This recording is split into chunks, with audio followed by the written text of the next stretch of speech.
Hey everybody, it's Dean. I hope you're having a great week. And it's my honor today to start a new collection for us. We're going to be in the book of Esther. Esther is an unusual story. It's a story that doesn't include any dialogue about God. It is a highly practical example of how you have to manage your life. Esther's a girl, just a normal girl, but she's a girl who has some challenges. She's raised in captivity. She's a minority, a discriminated minority. And in the middle of it, God creates a position for her. The story unfolds in Esther chapter 1, where Queen Vashti gets in a conflict. It's kind of a dramatic story. You really ought to read it. Vashti and the king get in an argument over what he wants her to do. It's rather scandalous, really. And she's like out. And all of a sudden, this throne that had been occupied is now empty. And we find out God has a plan for Esther. Although, when I say God has a plan, those are Dean's words. It doesn't say that in the Bible. It just says that Esther and one of her family members, they started developing a plan. No mention of whether or not God, no prayers about it, no hope, no love. You know, Jesus himself said that the problem with his followers is that they weren't shrewd enough. You believe me? It's like, let me read it to you from Luke chapter 16. Jesus is talking about a shrewd manager. He's not even an honest manager. He's just shrewd. And it says in Luke 16, verse 9, these are the words of Jesus, quote, "Here's the lesson. You have to use your worldly resources to benefit others and make friends. Then when all your possessions are gone, they will welcome you into an eternal home." There's the verse before that, he literally critiques Jesus people, and he says it's true that the children of this world are more shrewd in dealing with the world around them than the children of the light. When we look at the Old Testament story of Esther, she's teaching us how to be shrewd about the real world. She's telling us what the world is, what life is. Say life is, right where you're sitting. I know you're at your desk, you're in the car, but the repetition is to build your learning, your memory. Life is, that's where we start. What is life? Well, the story of Esther teaches us that life is life or death. It's consequential. We're awfully casual about it. We act like if death if there's a specter of death, that something's gone wrong. No, death is a certainty. It's not an accident. How you die is in question, but that you die isn't. Life is life or death. And the sooner you come to grips with that, the sooner you're going to get the most out of life. There's something about knowing the brevity of life, how brief life is, that gets you getting to the meaning of it. Life is life or death. And this is the second step. This is what we learn when we read stories like Esther, who we learn who they really are. I don't mean conspiracy they, like the little green men or something. I'm talking about the world. Who are people? Who are these people? Well, the Bible teaches that everybody's a sinner. They are gonna fight you.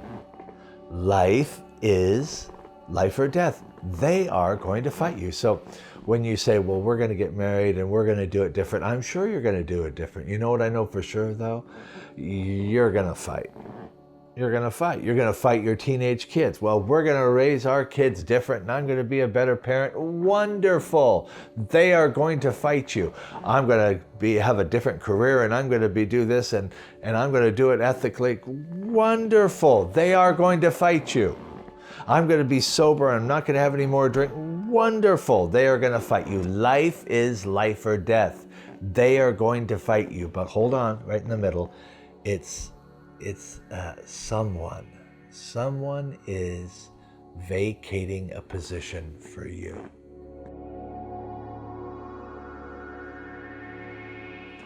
Esther doesn't know Queen Vashti. Esther at this point doesn't know King Xerxes. She doesn't understand the rules of what do they call it? The laws of the Medes and Persians. I'm guessing she's not a poli-sci major. She's never been married before, and she's not even Persian. She's a Jewish girl. But without her ever knowing it, someone was vacating a spot, and that spot was going to be hers.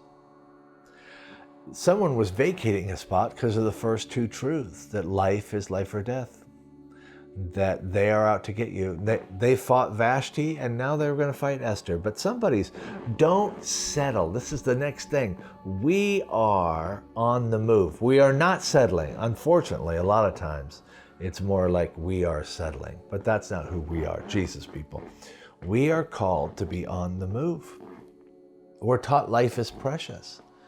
And so when we say life is life or death, they are going to fight you, but someone is vacating a position. That means we got to be looking for opportunities, applying for jobs, going out on dates, finding new ideas, reading books. You got to be a learner, a grower. Esther wasn't waiting for God to drop it in her lap. There are no prayers in Esther. There are no priests in Esther. There are no temples in Esther. She's not in Jerusalem. She's in captivity, this girl. She's in the real world, and so are you, brother. Girl, you have to live in the real world, 1 foot in this world and preparing for the next. This is what Jesus was referring to, I believe, in Luke 16, that you have to be on the move, sharpening your skills with some faith in there, taking advantage of what's going on in the world. Let me give you the last one. You are chosen. You will be chosen. Let's just put them all together one last time.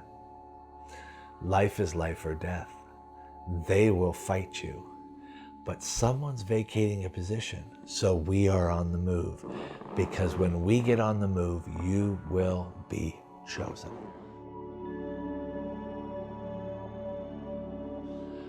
What do I hate more than pessimism? I'm trying to think of something.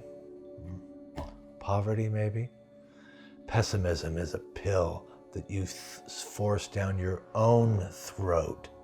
It's madness. You say, well, no one's ever going to pick me, and I guess God wants me to be single the rest of my whole life, and I guess I want to be... No. Don't think like that. That's not the way people in the Bible thought. They thought all things were possible. You're going to be chosen. God's got a woman for you, a man for you, a job for you. He has health for you. It says that in Jeremiah, one of the most famous verses of all time, 29:11, it said God's plans for you are to prosper you and to bring you health and wealth and a great life. Why are you acting like it's the opposite? Life is life or death, consequential. Get moving. Of course they're gonna fight you, but God's moving somebody out so he can move you in. You don't want to miss week 2. Thanks for being a part of it. Share this with somebody, because we got to get a little strength in here, a little titanium spine, and a little fire in our heart, because this life requires you to be engaged. Esther was. Turns out, by the way, she didn't only save herself, she saved 1 million people. Her people. She didn't even know how good a move it was. This is sign language, means I love you. Make it a great week.